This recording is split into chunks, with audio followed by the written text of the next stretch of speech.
Another edition of the London Film Festival comes to a close. Doesn't mean this is going to be the last review, with, of course, a Shakespearean adaptation. How fitting! This is my review of Joel Coen's The Tragedy of Macbeth. I think it's safe to assume that most people watching this video will know what the plot of Macbeth is, but just in case you don't, it's of course based on the Shakespeare play of the same name, and it's about a man approached by a trio of witches that prophesies that he will become the next king of Scotland, and so, ruled by his ambition, him and his wife plan for him to seize power. But before I properly start with my review of The Tragedy of Macbeth, I want to know your thoughts on it. If you're excited, what is your favorite version of Macbeth? Is it the play? Is it any movie adaptation? Is it a television adaptation? Let me know all of that, everything and anything down there in the comments. Start the conversation, because it's always the most important part. And while you're down there, make sure you click that subscribe button so you do not miss any future conversation about your favorite movies and TV. I'm a big fan of Shakespeare and of the play Macbeth, and this is as pure Macbeth as you can get. This is literally the play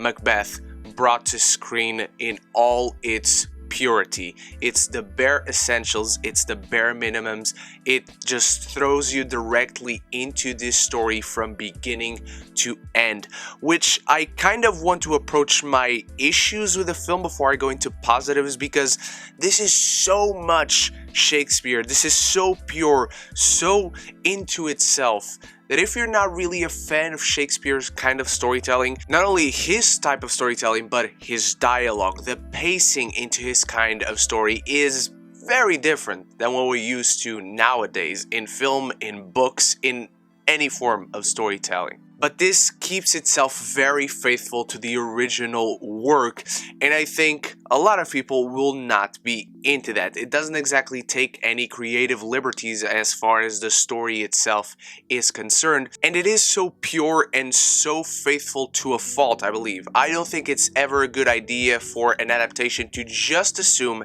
anyone watching the film will know the original story, and this just throws you into it. This doesn't introduce you to what Macbeth is, to what the world is, you're just into the story. And so that's something that holds it back for me personally.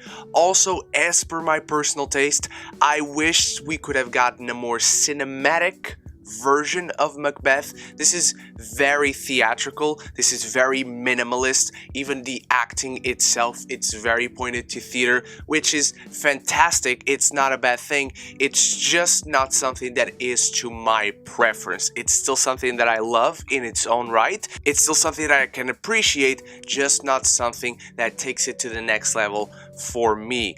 Those issues out of the way, this is a fantastic, brutalist, and bare bones version of Macbeth that I really got into. The minimalist set design really works to sell you on the story and how everything is working. The sets are minimal, the lighting is minimal, but pure and beautiful and gorgeous to look at. And why I do feel like this minimalist approach to the visuals in the film are so effective is that they give this timeless feel to the film.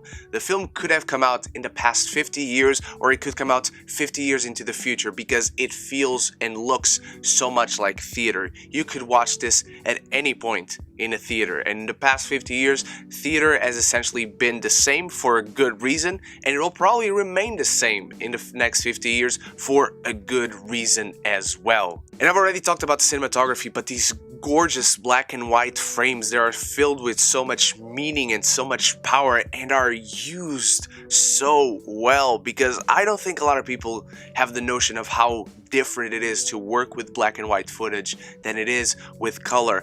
And the lighting work in this, there are moments where characters are just standing next to each other, but the lighting is changing between them, telling a story in itself. It's absolutely gorgeous to watch. It's the kind of cinematic beauty that leaves your jaw absolutely dropped.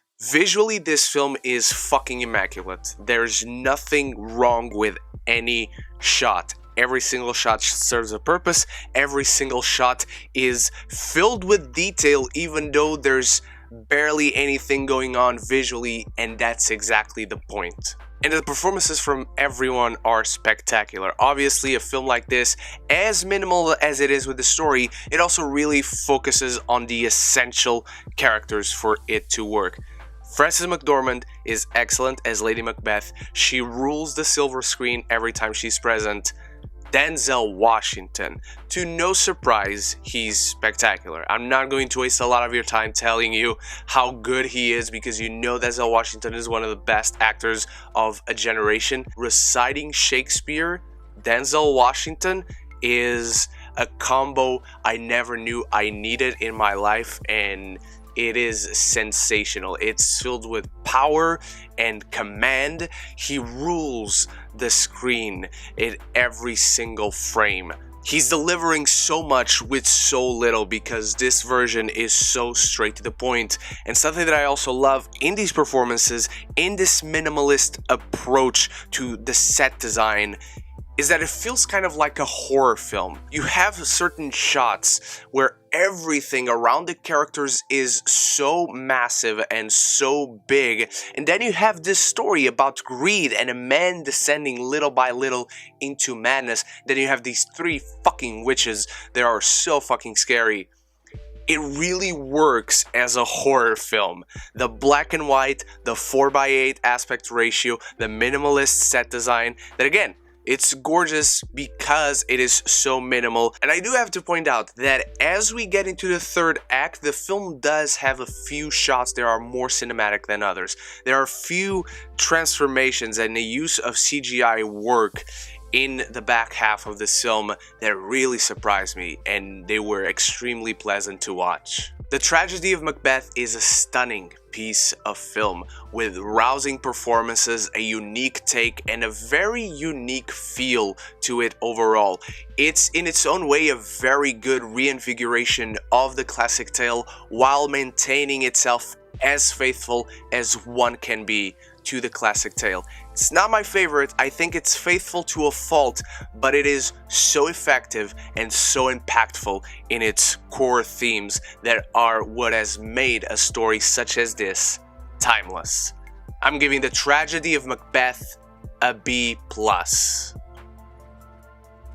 And those are my thoughts on The Tragedy of Macbeth. Thank you so much for watching. You are the best. This was the last film I saw at LFF, but this won't be the last review you get from a movie from LFF, and I hope to see you in all the ones that are coming up. There should be a playlist right up here right now for all the coverage I've done so far, so make sure you check those out. And I'll be back very soon with more coverage and other movies outside of LFF. Thank you so much once more. You are the best. Make sure to click the subscribe button if you like what you saw here. Until the next one, love each other, and love the movies.